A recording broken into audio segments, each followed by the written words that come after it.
Hey guys, today we are going to check ignition timing with two different oscilloscopes.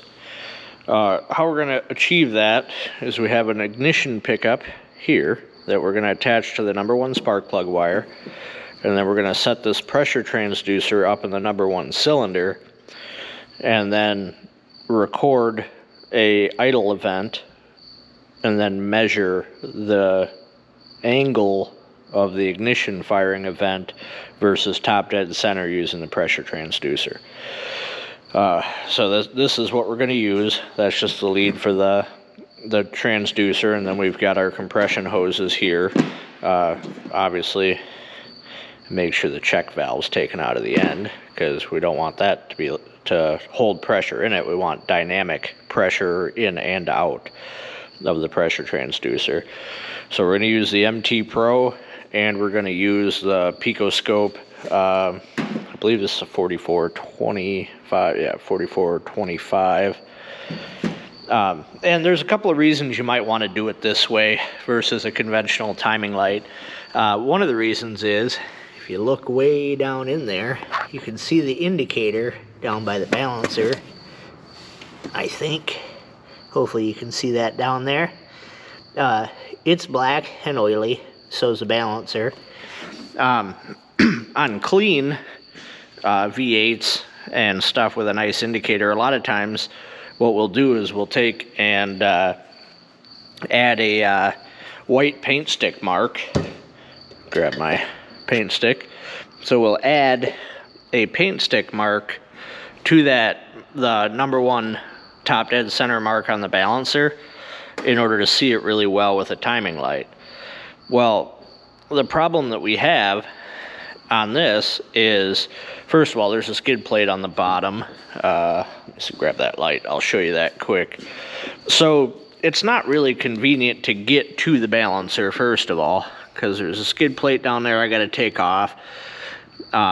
Sure, I could run it up on the hoist, take the skid plate off, do that, then mark the balancer, because it's hard to see just the notch sometimes, especially on a greasy pulley. The other problem you might have is you might not trust that the mark on the balancer is accurate. Sometimes you'll see that where somebody will put the wrong harmonic balancer on and the TDC mark is not top dead center. And sometimes the rubber between the hub and the outer ring of the balancer will become delaminated, and it'll actually spin on there and it'll be off. So in that case, if you're not 100% sure that your timing mark is accurate, typically what you'd do is you'd set up a dial indicator in the spark plug hole, take the cylinder to top dead center, and then make your mark, which takes time and energy, and it's generally a pain in the butt usually. So this way, all we have to do is pull this number one spark plug wire off, pull the spark plug out, hook up the transducer, grab our number one sync. We'll use, actually, I'll grab that because I didn't yet. But what we're going to use to ground out that spark plug wire for several reasons. First of all, we don't want to inadvertently put 20,000 volts or more to our scope. Secondly, we want that spark plug wire grounded in a safe way so we don't damage the cap and rotor and damage the coil. So we're going to use this style spark tester, and we'll run this wire up over here to the hydro boost, and we'll just ground it here probably, or anywhere that you have a decent ground. So that's what we're going to use to keep that wire safe and out of our way, and still get a good signal from it, because we'll have this set at around 20,000 volts. You can see that.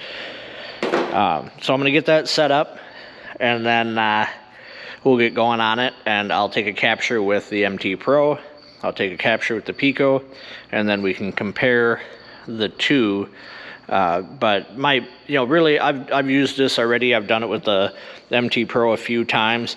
I have done it in the past with the Pico. It's a little bit more difficult, but I know a lot of guys have the Pico, so I wanted to demonstrate it on both, because this is a very useful time-saving technique once you get it down and you understand what you got to do to get there. So we'll cover all that in today's video. All right, we've got the MT Pro set up.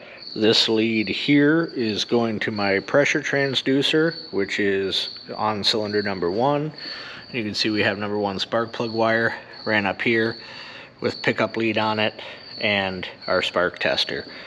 So that's ran over here to channel 8. I was going to set it up on the trigger channel, but I wanted to be fair to the Pico since it doesn't do that. We're just going to run it to another channel.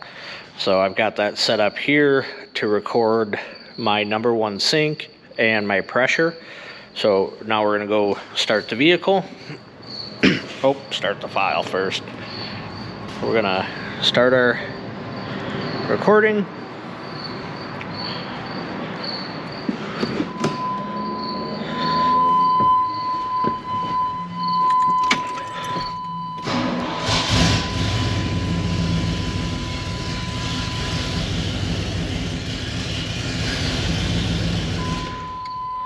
All right, that's enough. You just want to get a few revolutions on there. So we're going to stop our recording. Come over here and let's just grab 3 of these top dead center humps. And we can move our ruler. Get the ruler set up across there, and then we're going to zoom in here and set our markers like that. And you can see we've got about 11 degrees before top dead center. So that's how that's done on the Pico. You have to set your ruler because you have to define the 720 cycle so it can calculate degrees.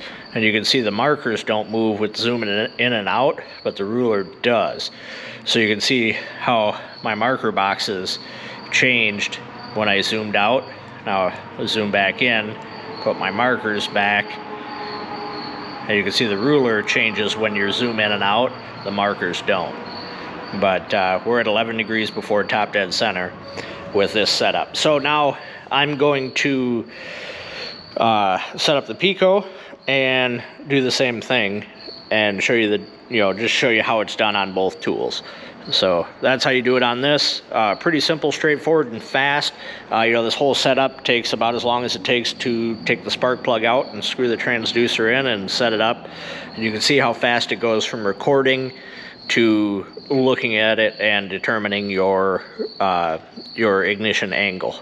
So now we're going to go on to the Pico. So I'm going to set that up. I'm not going to bore you with the setting that up until I get it set up, and then we'll get there.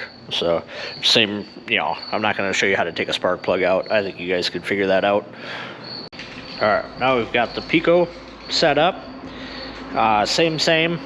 Everything's hooked up the same. We got our pickup up here on number 1 on a spark tester. We got our pressure transducer on cylinder number 1. So we're going to go ahead. I did set up the probes already. So the pressure probe set up right, and I've got this dialed in. If you ever have any question on any of this stuff, practice with your pickups and your probes so you know how to set them up reliably and efficiently. It's going to save you just an absolute ton of time versus messing around, especially if you're just trying to get stuff done. So just practice with your probes, especially secondary probes, so you understand what to expect for scaling and stuff like that. But I've got everything set up. We're going to go ahead and start the file. I'm going to start the truck.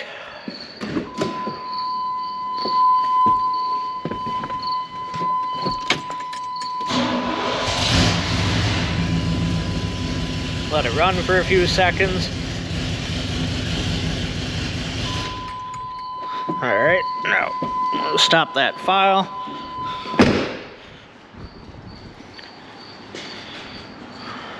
We'll just stop that.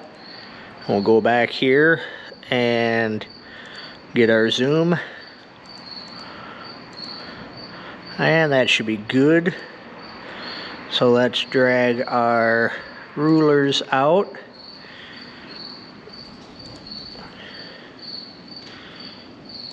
Get rid of that. And we'll get our phase ruler going. And our phase ruler, what we're doing here is setting our 720 cycle like that. And then we're going to zoom in some more.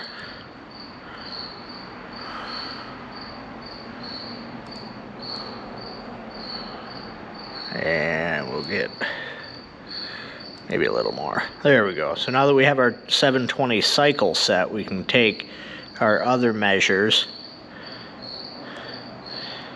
like that. And you can see now I didn't take the time to dial this in absolutely perfect, but you can see we're at about 8.5 degrees. And we can even zoom in a little more. Try to get this absolutely dialed in here.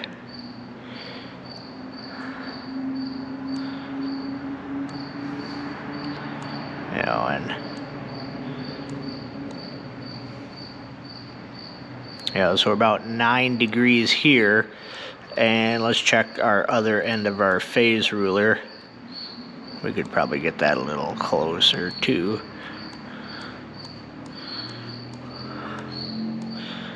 So you can see we're at about 9.5 degrees here.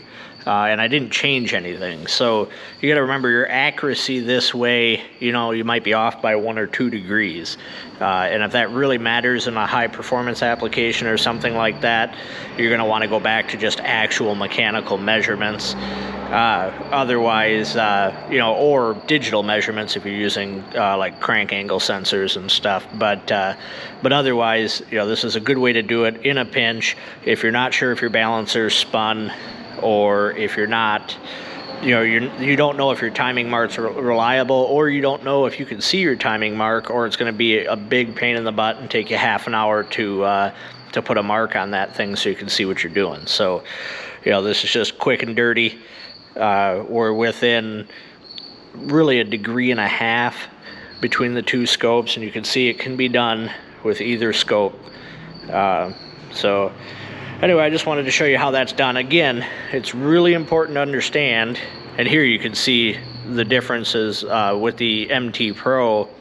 Our other markers don't change with our zoom, and these do on the Pico.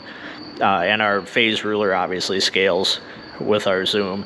But you can see here, as long as you define the 720 cycle, then you can measure off of that to get your degrees for your ignition angle. I hope this helps. If you have any questions, of course, put them in the comments and I'll do my best to answer them. Otherwise, I hope you guys make use of this technique and it saves you a bunch of time. Thanks for watching.